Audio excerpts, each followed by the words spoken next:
আমার বাবা খুব ছোটবেলায় তার বন্ধুর ছেলের সাথে আমার বিয়ের কথা ঠিক করে রাখে। আমি যখন ক্লাস 8-এ উঠবো তখনই তারা ঠিক করে আমাদের দুজনকে বিয়ে দিয়ে দিবে। আমার শ্বশুরের যে বড় দুটো ছেলে বাহিরে লেখাপড়া করার জন্য পাঠিয়েছে, তারা কখনোই আর বাংলাদেশে ফেরত আসেনি। ওখানেই পড়াশোনা শেষ করে চাকরি বাকরি নিয়ে ওখানকার একজনই বিয়ে করে ফেলেছে। এই ভয়ে আমার শ্বশুর চেয়েছিল স্বামীকে বিদেশ পাঠানোর আগে তাকে বিয়ে করিয়ে তারপর বিদেশ পাঠাবে, যাতে করে বউয়ের টানে হলেও সে বাংলাদেশে ফেরত আসে। যখন ক্লাস 8-এ উঠি তখন তাদের মনে হয় এখনই উপযুক্ত সময়, তাদের ছেলেও এখন বিদেশে যাওয়ার সময় হয়েছে, তাহলে বিয়েটা দিয়ে দেই। তখন আমার স্বামীকে আমাকে বিয়ে করার কথা জানানো হয়, কিন্তু সে তো কোনোভাবেই বিয়ে করবে না। তাকে জানানো হয় আমাকে বিয়ে করার জন্য, কিন্তু না, সে কোনোভাবেই রাজি না, কোনোভাবেই আমাকে বিয়ে করবে না। আমার শ্বশুর কৌশল করে তার পাসপোর্টটা লুকিয়ে ফেলে এবং তাকে শর্ত দেয়, তুমি যদি বিয়ে করো তবেই অস্ট্রেলিয়া যেতে পারবা, তা না হলে না। এখন সে এক প্রকার বাধ্য হয়ে রাজি হয়ে যায় আমাকে বিয়ে করার জন্য। সবকিছু আয়োজন করা হয়, বিয়ের দিনও করা হয়ে যায়, কিন্তু তার তখন মনে হয় না, সে কোনোভাবেই বিয়ে করবে না, এই বিয়েতে তার মত নেই। তাকে তো অনেক কড়া নজরদারিতে রাখা হয়েছে, সে বাড়ি থেকে কোনোভাবেই বের হতে পারছিল না, আর পাসপোর্টটা তো তার বাবার কাছেই রয়েছে। সে উপায়ন্ত না দেখে বাথরুমের ভিতরে গিয়ে দরজা লাগিয়ে বসে থাকে। তাকে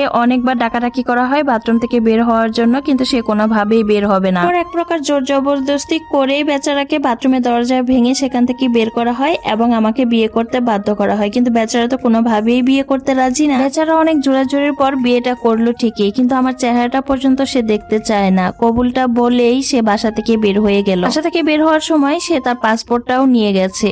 5 দিন পর তার ফ্লাইট। 5 দিন পর্যন্ত সে কোথায় ছিল কেউ বলতে পারবে না। 5 দিন পর সে অস্ট্রেলিয়া চলে যায়। অস্ট্রেলিয়া যাওয়ার পর অনেক মাস আমার শ্বশুর শাশুড়ির সাথে সে কোনো প্রকার কথা বলেনি, রাগ করে কারোর সাথে কোনো যোগাযোগ পর্যন্ত করেনি। অনেক মাস কেটে যাওয়ার পর মাঝে মাঝে সে তার মায়ের কাছে ফোন দিত, ফোন দিয়ে একটু একটু কথা বলতো। আস্তে আস্তে মাঝে মাঝে তার বাবা মার সাথে কথা বলাটা স্বাভাবিক হলেও সে কখনোই আমার কথা কোনো কিছু জিজ্ঞেস করতো না। আমার শ্বশুর শাশুড়ি যদি আমার কোনো কথা, আমার কোনো প্রসঙ্গ তার কাছে শেয়ার করতো বা বলতে চাইতো, সে ফোনটা কেটে দিত। তারপর অনেকদিন পর্যন্ত তাদের সাথে আর ফোন দিত না, কথা বলতো না। আমার শ্বশুর শাশুড়ি সিদ্ধান্ত নেয় যে ঠিক আছে, আমার প্রসঙ্গে ওনার সাথে আর কোনো কথা বলবে না। দেশে আসলে তখন এমনিতেই দেখা হলে কিছু ঠিকঠাক হয়ে যাবে। তাই ওনারা আমার প্রসঙ্গে সকল ধরনের কথাবার্তা ওনার সাথে শেয়ার করা বন্ধ করে দিল। তারপর আমি ইন্টার পরীক্ষার পর যখন ইউনিভার্সিটিতে ভর্তি হলাম, সেদিন আমার দেবরও আমার সাথে ছিল, কারণ আমার দেবর আমার সাথেই লেখাপড়া করতো। আমাদের কলেজের নবীন বরণের সময় আমার দেবর আমার সাথে একটা ছবি তুলে তার আইডিতে পোস্ট করে, ভাবির সাথে কলেজে প্রথম দিন। সেদিনই আমার স্বামী আমাকে প্রথমবারের মতো দেখে।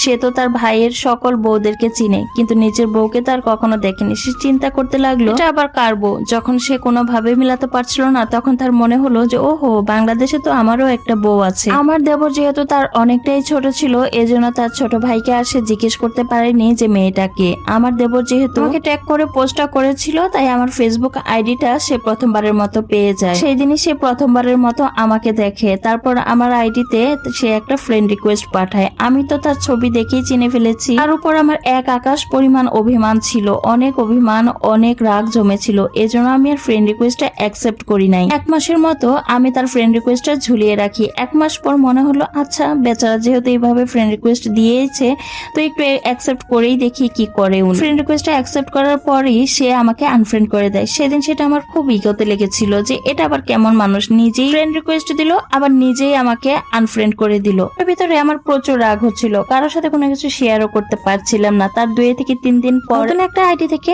আমাকে ফ্রেন্ড রিকোয়েস্ট পাঠানো হয়। সেটা মনে হয় 2 থেকে 3 দিন আগে খোলা ছিল, শুধু একটা প্রোফাইল পিকচার ছিল। আমি না বুঝে অ্যাকসেপ্ট করে ফেলি। তারপর সেখান থেকে হাই হ্যালো মেসেজ আসতো, আমি কখনো রিপ্লাই দিতাম না। ততদিনে কিন্তু আমার স্বামী জেনে গিয়েছে যে বিদেশ যাওয়ার আগে বাংলাদেশে বিয়ে করে রেখে গিয়েছিল আমি হচ্ছি সেই মেয়ে। গল্পটা অনেক বড়, তাই এক পার্টে গল্পটা শেষ করা কোনোভাবেই সম্ভব না। আমি দ্বিতীয় পার্টে আবার আপনাদের সাথে শেয়ার করব। ভালো লাগলে অবশ্যই শেয়ার করতে ভুলবেন না।